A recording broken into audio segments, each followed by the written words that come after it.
tipo assim, a gente fala sobre narcisismo e o consenso, assim, que todo mundo fala, que narcisista não se reconhece e não muda, né? E não é isso que vocês escutam? Ok, isso é quase 100% verdade. Só que o que aconteceu nos últimos anos, né? Essa informação está extremamente divulgada e a gente precisa deixar claro algumas coisas, tá? Hoje tem um monte de narcisista diagnosticado que sabe que é narcisista. Isso não é raro, como a gente achava que era uns anos atrás. Isso é extremamente...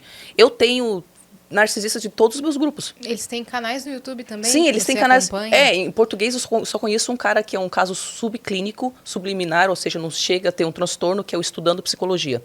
Em inglês, eu acabei de entrevistar uma agora na segunda-feira, a Tessa, do canal Spirit Narc.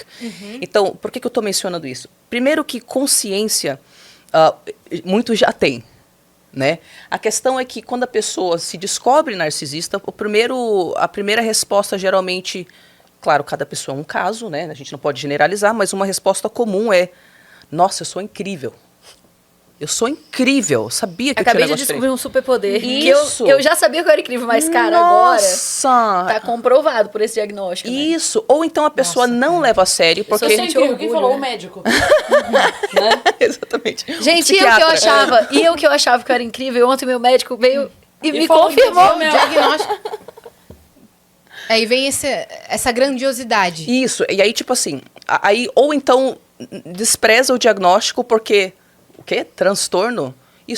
Como uma pessoa incrível como eu tenho um transtorno, Então né? Então não. Então eu rejeito, né? E eu sei mais do que esse médico também, é óbvio, né? porque esse cara é um idiota, né? Oi, né? Então, assim, a questão não é a consciência, né? Tem muitos narcisistas diagnosticados com consciência. A questão é vencer a barreira da grandiosidade, que ou interpreta isso como eu sou incrível, ou despreza a informação, porque eu não vou me associar a isso. Veja bem. Se a única coisa que me impede de cometer suicídio, de querer me aniquilar, é eu falar, eu sou incrível, eu sou incrível, eu sou incrível.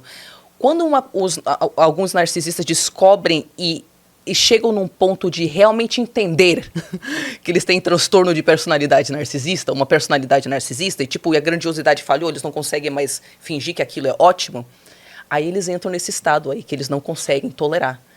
E a consciência para essas pessoas, eles desejam ardentemente que ela vá embora, para que eles possam conseguir voltar para a ignorância. Voltar para a fantasia, né? Cara, porque o que você vai fazer agora vendo como você funciona?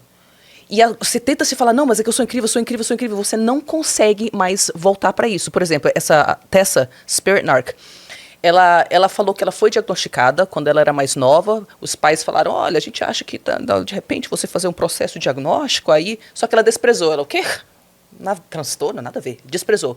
Anos depois, ela teve uma experiência psicodélica. Ela tomou shrooms, né? Ela tomou, como é que chama? Cogumelo, né? Esses cogumelos aí.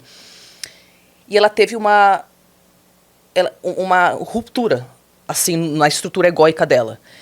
E ela começou a ter flashbacks de vários comportamentos dela que agora ela conseguia enxergar como sendo escrotos. Ela conseguia enxergar que ela se sentia um vazio, um oco sem fim, que não tinha nada por dentro. Ela falava, não, tudo bem, é só a brisa, vai passar, vai passar, vai passar, vai passar. Aí ela conseguiu dormir. No outro dia, ela acordou com a brisa errada ainda. Ela estava sóbria, mas a psique não recuperou, porque o que ela viu, ela não conseguiu desver. Ela ficou num estado de desrealização, que é quando você sente uma ansiedade tão extrema que a realidade parece que ela não é real. Né?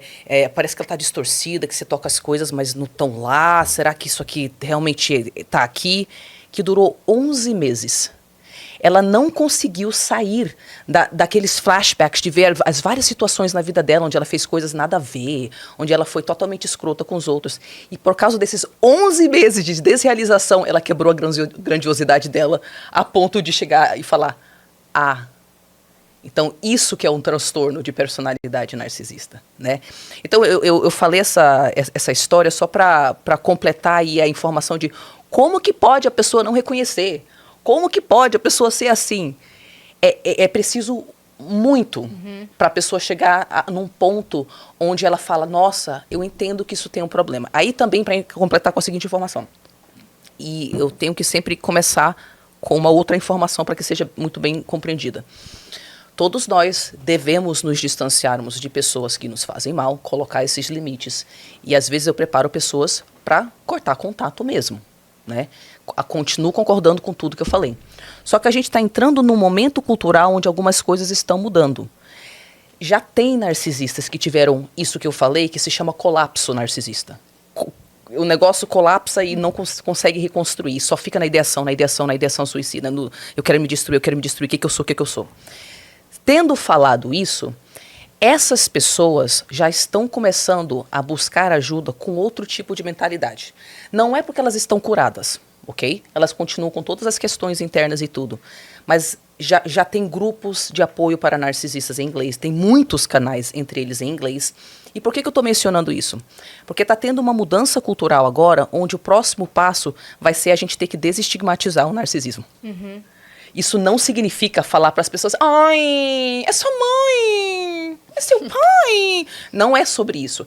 A gente vai ter que ter a capacidade... Vai fingir que não existe, Isso, né? Isso, exatamente. É só conscientizar de que são pessoas que têm uma história, que não fazem necessariamente por maldade, que não percebiam o que faziam e que agora tentam sair disso e às vezes não conseguem, como seria uma drogadicção, como seria... Perfeito, né? Perfeito. Então por que a gente tem que falar isso? Porque quando eu falo sobre desestigmatizar o narcisismo, parece que eu estou dando um tapa na cara do meu público.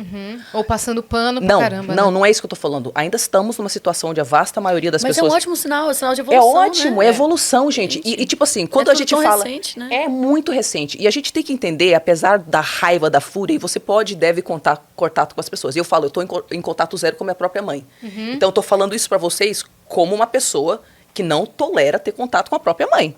No entanto, eu tenho outras pessoas no perfil narcisista na minha vida, que durante anos de tratamento conseguiram ter um colapso e conseguiram buscar melhorias no seu comportamento. E eu te falo com propriedade que dependendo da pessoa, dependendo de onde ela está no espectro, dependendo do colapso que ela teve, é possível uma mudança de comportamento. Mas que parte dela, né? Unicamente. Porque eu acho que essa que é a grande diferença. Não é você ficar com aquele marido narcisista, aquela esposa narcisista. Não, ele vai mudar, ele vai mudar. Eu vi a Tariana falando que tem chance. Não. Se ele não tá nessa busca, gata, é para assumir mesmo.